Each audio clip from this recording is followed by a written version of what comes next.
So this information is dedicated to somebody who used to listen to my streams, but doesn't seem to do so anymore because of active poisoning of the well by scampering rugrats. I woke up with this on my mind. I got bit by a spider and it woke me up. I can't sleep. So this is dedicated to Stephanie because she noticed this pattern, and almost no Christians of whatever interpretation of Daniel noticed this. And so I'm going to give her credit, even though she thinks I'm a filthy, lying heretic, probably because of what people say about what I believe, dishonestly, which is their prerogative. The Mosaic Law introduced the principle that a day can represent a year. The prime example would be Leviticus 25, which prescribes that the seventh-day Sabbath was to be celebrated also as a Sabbath year for the land. It's called a Shemitah cycle, namely every seventh year. It's based off of the weekly Sabbaths, right? Because God makes the seventh day the Sabbath at creation, and then he does the same pattern with the sabbatical cycle. And it says in Leviticus 25, 4 and 5, but in the seventh year, the land is to have a Sabbath of rest, a Sabbath to the Lord. Do not sow your fields or prune your vineyards during the Sabbath year. It's clearly based off the weekly Sabbath, which was the exact same principle in Exodus 20. And it, established a creation, but not given as a command until Exodus 20, at least in Scripture. We don't see it until then, and somewhat in Exodus 16 as well. So, moving on. Here, the Levitical law extends the weekly Sabbath day quality to an entire year. There's thus a direct relationship between the day and the year, since the same terminology was applied to both. And the latter sabbatical year was patterned after the former sabbatical day. Israel's law of the Sabbath year thus introduced the day for a year principle. The same principle is reinforced in the law of the year of Jubilee. And then the next part of Leviticus 25 says, count off 7 Sabbaths of years, 7 times 7 years, so that the 7 Sabbaths of years amount to a period of 49 years. Leviticus 25:8. This law implies that after 7 Sabbaths of years comes the year of Jubilee, Sabbath of Sabbaths. Again, the weekly Sabbath day stands as the model for an entire year of rest and freedom in the Jubilee cycle. The Sabbath years, in their cycles of 7 years, were prophetic of the coming Jubilee year. This way, the principle of a day for a year became a practical forecast of redemption in Israel's worship rituals. In Israel's prophetic outlook, the year-day principle has been applied in different ways. Like in Numbers 14:34, we see, for 40 years, 1 year for each of the 40 days you explored the land, you will suffer for your sins and know what it is like to have me against you, says God. Here, past days of 40 are used to predict as many years of punishment for rebellious Israel. In Ezekiel 4:6, we read how past years of rebellion are represented by as many days. Both times, the same principle is applied, but in different ways. The crown witness of this principle, however, is Daniel's apocalyptic book. The prophetic 70 weeks in Daniel 9:24 through 27, by the unanimous consensus of Jewish and Christian interpreters, designate 70 weeks of years, or 490 actual years. This is equal to 70 Sabbath years, or 10 Jubilee year cycles. If Daniel intended with his phrase 70 weeks of Sabbath years, the no-day year principle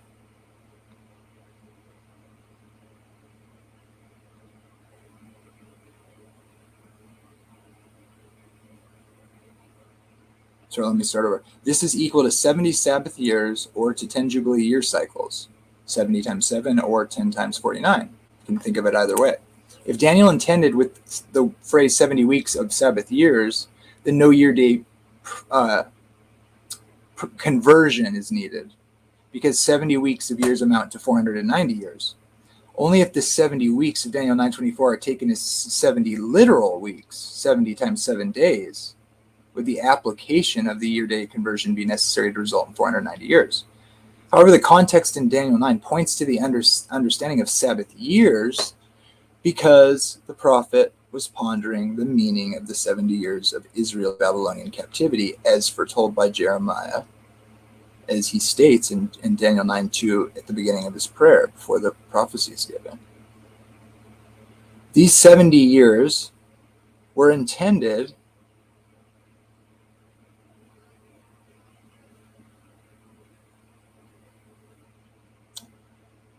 These 70 years were understood as, However, the context in Daniel 9 points to the understanding of Sabbath years because the prophet was pondering the meaning of the 70 years of Israel's Babylonian captivity, as foretold by Jeremiah. These 70 years were understood as years of punishment because Israel had ignored the Sabbath years for the land. And to back that up, let me read this.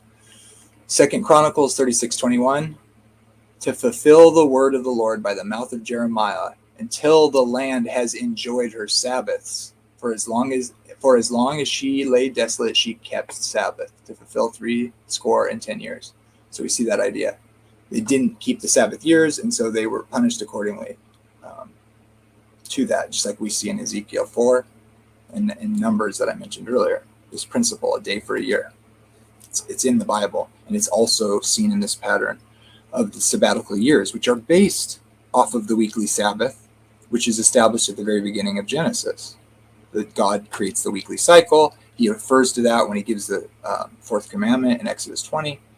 That's the first pattern he makes. And clearly that's where the word Sabbath comes from. And that's what's applied to the Jubilean sabbatical cycles. Because you don't make sabbatical cycles until he calls Israel, which is based off what he established at creation. Which actually, if you stop and think about it, tells you that these are related. Clearly, it's just so obvious you don't even think about it. The interpreting angel predicts a multiplication of such Sabbath years as the time to elapse before the second temple would be destroyed,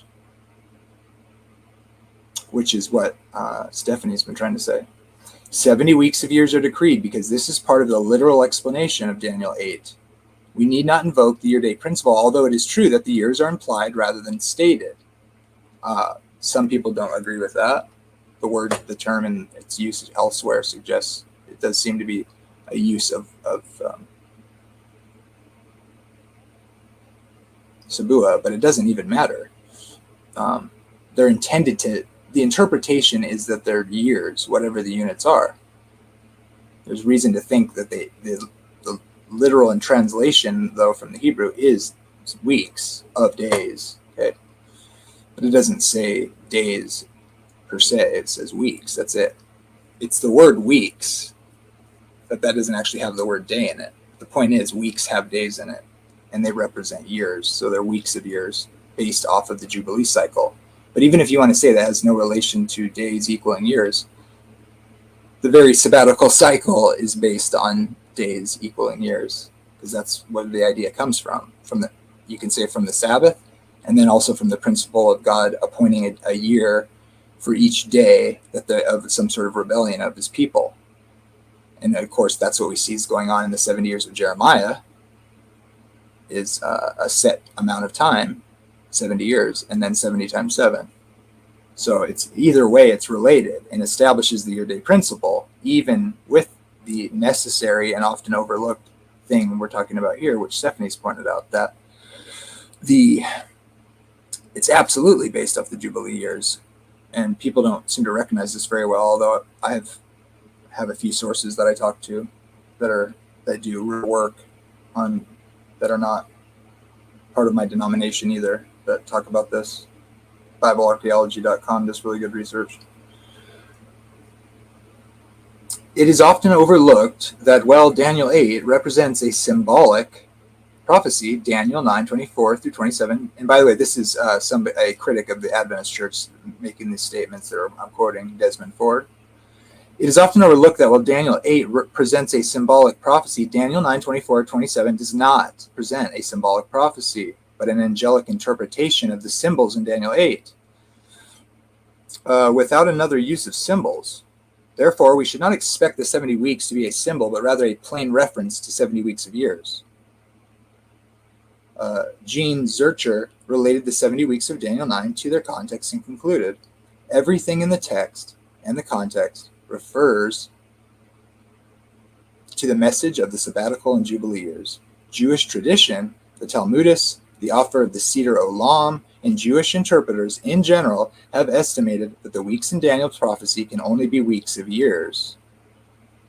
This is evident that the church fathers used the same basis to interpret the 70 weeks.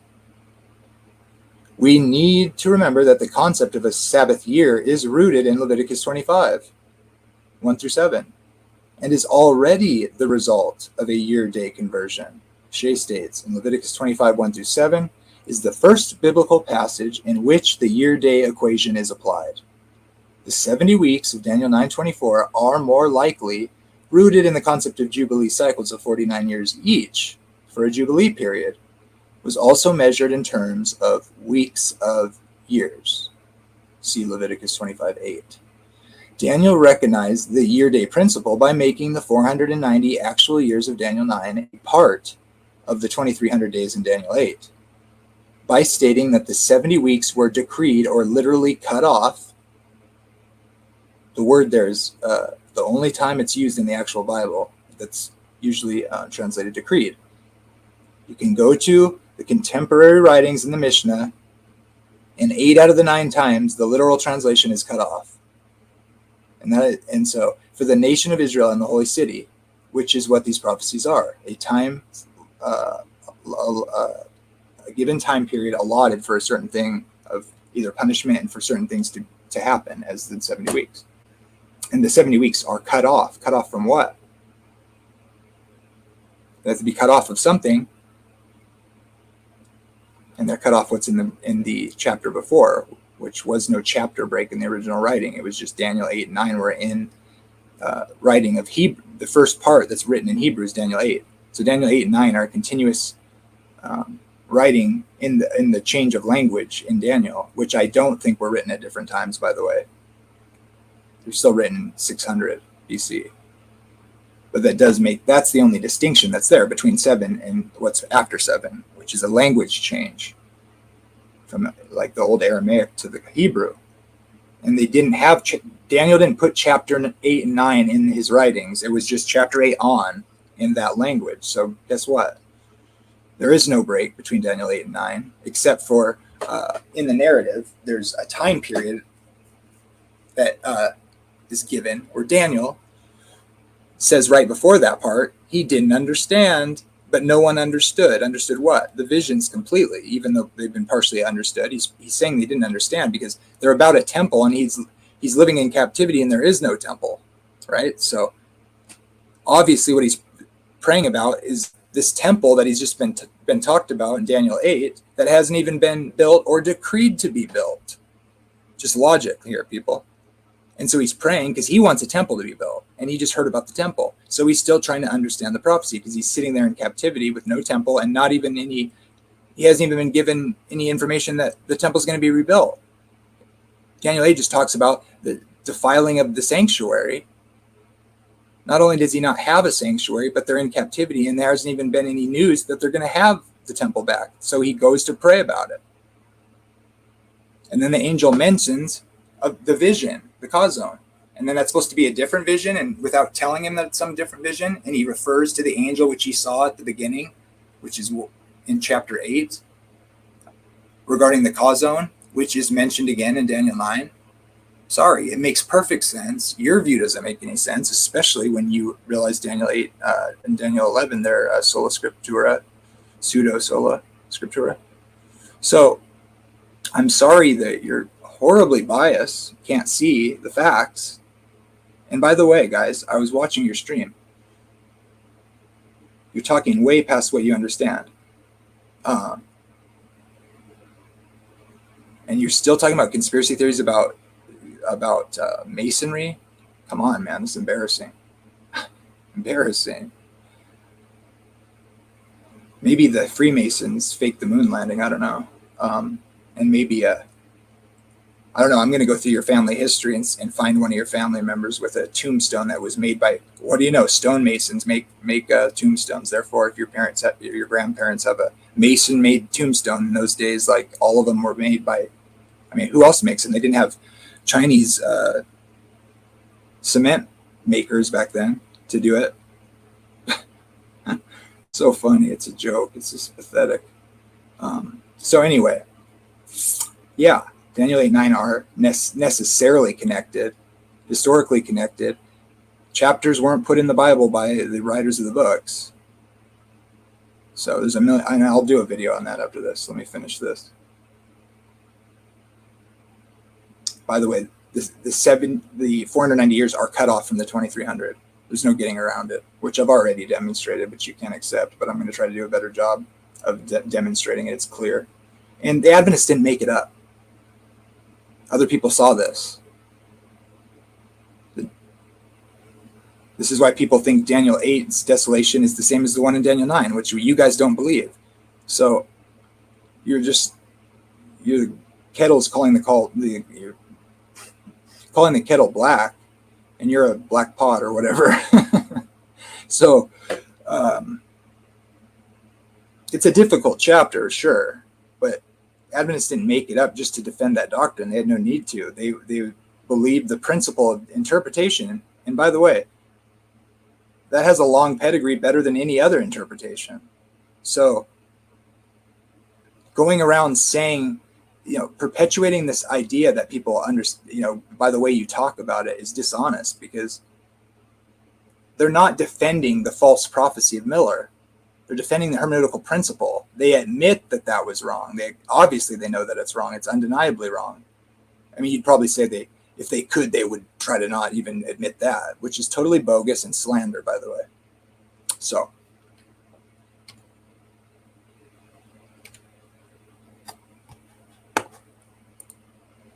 Daniel recognized the year-day principle by making the 490 actual years of Daniel 9, which we know, obviously, he knew he was talking years, because the Jubilees, which we just demonstrated before I went on my rant, because I hate slander and lies and bumptious antics by triggered people that are way triggered more than they should be, and so they slander people, and they promulgate conspiracy theories that are not grounded in facts, and they don't demonstrate it, and they make people who listen to them and believe them dumber and bigoted inappropriately, so that it's harder for people to make a level decision for themselves from the facts. If anybody should be justified in doing such things, it should be me, based on what you're doing now. That gives me reason to just dismiss anything you have to say, because you're clearly biased, and you don't know enough to say what you say about it, and it makes me sick.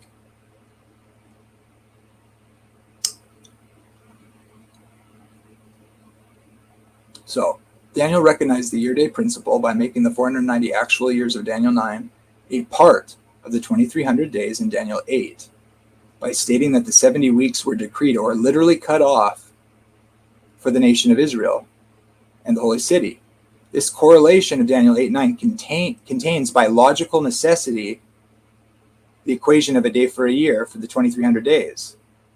Because how else could 490 years be cut off and be part of the 2300, which is the cause zone, which the mare is part of. The mare of the evenings and mornings. The evenings and mornings were part of is the 2300. In Daniel 9, the 490 years are the explanation of the mare, which are cut off from what? The 2300, because they're the mare of the 2300, which is the evenings and mornings, where it's first mentioned there. So for the mare to be part of the evenings and mornings, the only way to get out of it is to say, well, that's because mare just means it's the explanation of the 2300. But in the text, that doesn't work. because the causon is what he's asking about. And the angel says, no, that's for the end of days. It's not for you to know now. You need to know about the mare. So he tells the other angel, tell him about the mare, not the causon. And he tells him again, the causon is for many days. Don't worry about that. And then he tells him the mare, which is associated with what becomes, when you go into chapter 9, that is the 490 years which are cut off. So we can make, it's impossible for the mare to be the explanation of the causon, because he's told the causon is not to be understood until the end of time, the time of the end. So it doesn't work to say that. That's what people try to do to get out of this. But when he directly asks about the causon, he's told twice in two different ways, and that's associated with the entire vision, which spans all the kingdoms at minimum, from Persia at least to, through the other kingdoms. That is associated with being the causon, those periods of times that everybody knows is a long stretch of time, which is certainly not 2,300 literal days. So the causon is the vision of that long period of time at minimum, starting with Persia, which is when the decree comes. And that's probably why Daniel 8 is set in the Persia, because Persian period is when the decree that starts the 2,300 and the 70 years is made after Nebuchadnezzar, because that's who makes it. The Persian king makes that decree that it ends up being the beginning of this entire of the decree, which is the mare, which is the first part of the 2,300 years, and the mare is the 490 years which are cut off from the causon, because we know the mare is part of the causon. We know that the mare is yes, it is absolutely a part of, because it's of the mare of the evenings and mornings, and the evenings and mornings are of the causon. But that means that the mare isn't merely an explanation of it, because of what the angel says, and he tells him that causon is not any, because it's speaking to the end of the causon, which would be into the future. And he tells him that's not for you, that's for the future. So the mare can't merely be the explanation of that. And then we see that the mare of the evenings and mornings means that's telling you it's of the prophecy of the evenings and mornings, which was the causon, and its end, which he's again is told is not for you to know, but he's told to give him the mare. And then in chapter 9, which there was no break, and he still doesn't fully understand it because of the reasons I gave, the angel comes to him and says he's going to make him wise and understand. And he refers back to the causon from earlier, which is all encompassed in these long historical periods established by the vision of chapter 8, which is associated at the beginning with that greater vision, the causon, however you want to say it. So, yes,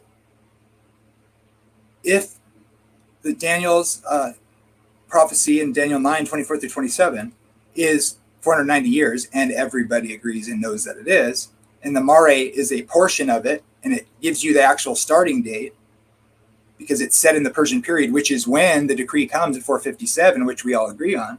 Guess what? The mare has to be shorter than the 2,300. And we know the mare is 490 years. So what does that mean? It means Daniel 8 and 9 and the visions thereof are talking about the same thing. Otherwise, the text doesn't make any sense. And therefore, like the majority of interpreters, these are years because they're associated with days. And that principle is established in Scripture. And this is not literal language. It's not a literal prophecy. It has apocalyptic symbolism. Therefore, while being related to this Jubilee cycle system, yes, absolutely, which proves the day-year principle in and of itself right from the start. It's more evidence for it, which is a historic view, in fact, by the majority. And that's what I'm going to end with, demonstrating that.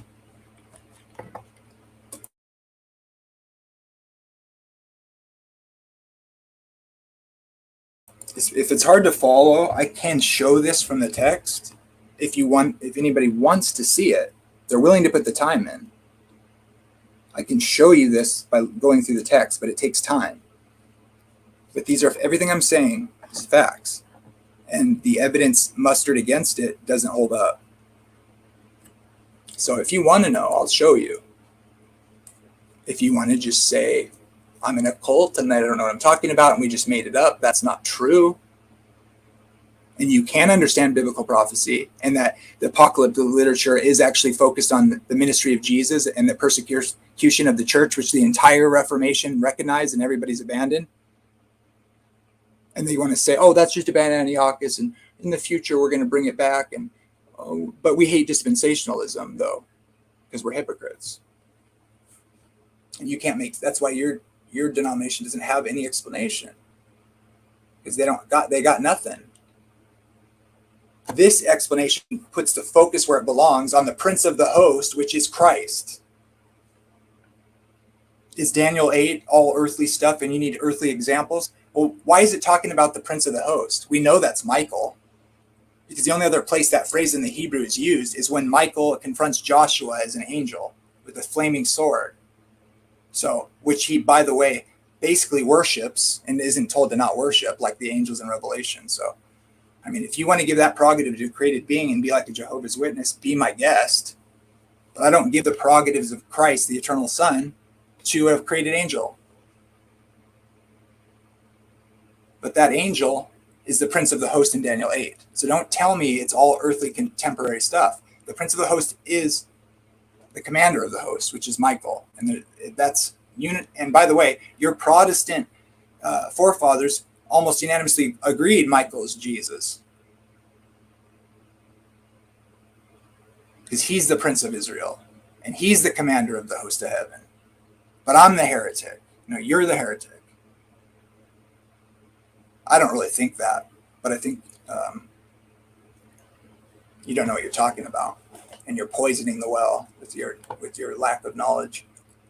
So that's two particular people, by the way, named Sola Scriptura 21, who I actually kind of like, and Chris Lucas, who I used to like, and I'm trying to like, but I definitely love them both. But I'm sorry, I don't like how they work behind my back with their conspiracy theories and slander. Sorry you had a bad experience, but it doesn't give you the right to do what you do. It's disgusting. May God have mercy on your soul. Let's see, I'm looking for this paper. I've showed this before. It's a non-Adventist, so they're not, don't worry, they're not tainted and brainwashed, okay? Let's see if I can find it.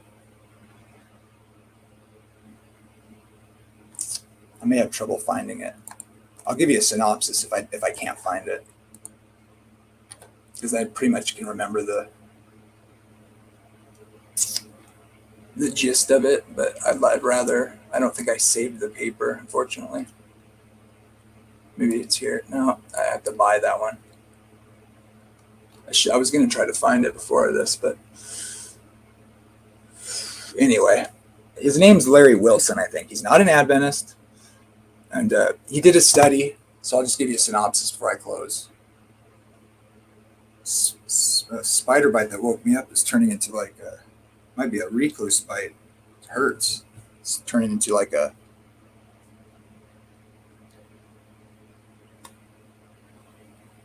I think it's why I'm reacting to it. I hope my I don't have lymph nodes anymore, so they told me I can become allergic to stuff I didn't used to be allergic to. So I don't know. It's looking pretty bad, actually. Okay, so the point is, he surveyed from, I think it was the 300s, because they were pretty all over the place before that, as far as trying to understand if Jesus is coming back right away or not. But so from 300 to the mid 1700s, and he stopped it there to make sure he wasn't watering down the percentages with people who may be argued to be part of Miller, during the mid part of the Great Awakening period. So he cut it off before the Millerite movement started. So from 300 AD over the church history, so I'm trying to remember that. I want to be as accurate as I can. I could be off a little bit, but it'll be pretty close. I can remember it right. So I know that's all true. So he looked at 66 commentators that wrote on Daniel. And out of the 66 he looked at regarding Daniel in the 2300, what was it? Or maybe out of the 66, 35, I believe it was something like 35 actually gave an interpretation of Daniel 8:14. What is the 2300? What do they mean? Out of the 35 that they gave an interpretation on that verse, I want to say 60%. I think it was like 21 or something like that. It was far and away that the majority, okay, said they were years. Okay, no one put in that survey over church history was part of or knew anything about Miller. 21 out of 35 that commented on Daniel 8:14 and gave an interpretation of what it meant. 21 said it was years. 5, and I don't remember all of them, but the next greatest one was like 5 said they were literal days. It was like not even a quarter of the ones that said that was years. Okay, 5 said they were literal days, and then 1 said they were 1150 literal days, and there was a couple others, but the lowest one was 1150 because the Hebrew text just doesn't sustain that idea the way they understood that and the way it's written in the literal verses where it mentions the morning, evening sacrifices, which are always in every single case mentioned in literal, straightforward narrative of the Old Testament. They're called the evening, morning sacrifices. Okay, in Daniel 8, it doesn't call them the evening, morning sacrifices. It doesn't even use the word sacrifices, and even in the text, it's associated with that, but it calls it the daily. Okay, because they had one day and night. Because you know what a day is? It's an evening and a morning. But you know what it isn't? It's not a morning, evening like we think of it, which is how it's listed in literal narrative. For some reason, right there in the symbolic apocalyptic literature, which is full of symbols and not literal stuff, it's associated with that idea of the sacrifice, that sacrifice, but it doesn't, amongst that symbolism, it doesn't call it the morning, evening sacrifice. When it does use that language, it says evening, morning, which is how days are rendered in Genesis and elsewhere, because the days starts with the evening. That's why they translated it days in the King James. If it's supposed to be, see, this is the problem with the futurists. They think the days are literal, but that's not how they render literal days in the text. They don't say 3.5 years. They say 3 years and 6 months everywhere when they say literal, when they have literal language in literal narrative. But this is symbolic prophecy. When it's a symbol, usually when the symbol is interpreted, it tells you this means this. That doesn't happen here, and it doesn't use the literal language, and it says it differently, but although associated with it. So what makes you think you can just insist it's a literal thing? Well, because you're not a studied Bible student. So do Adventists make this stuff up? No, Isaac Newton said they were yours. All the Protestant reformers, they may not have had it all worked out, but they said the beast in the periods of from Daniel 7 was Rome, the Antichrist. Which means if they didn't extrapolate it to what we believe, it would be at least a consistent hermeneutic for the genre. And obviously the history of the church interprets. So did Adventists make that up for their false doctrine, or were they just being faithful to the text? You can decide, but let me just warn you, if you go looking for commentators today, with their bumptious chicanery and their condemnation of stuff they don't understand, and you don't be a good Berean and study your scripture with a charity and honesty, you might just end up like being a bigot like these other people that are just happy and loose with thinking they know better when they don't know what they're talking about. I would just argue I'm not a good example because I'm a little bit bumptious myself. I get driven to that by these people because they slander people that believe what I believe, who are serious Bible students, and they just think they can go around saying we're just a bunch of cultists, brainwashed people. But in reality, all the people I know These people pale in comparison to the people I know it from my growing up. And I'm not a good example of how they act. But it's on you to study the Bible. And when everybody's attacking a group, if they believe in the key fundamentals of the faith, you might want to stop and think about, what is all this pressure against them? And I won't presume to know, but I'm just saying, makes you sick. So go ahead, slander what you don't understand, but you could be doing damage far beyond what you realize. God bless.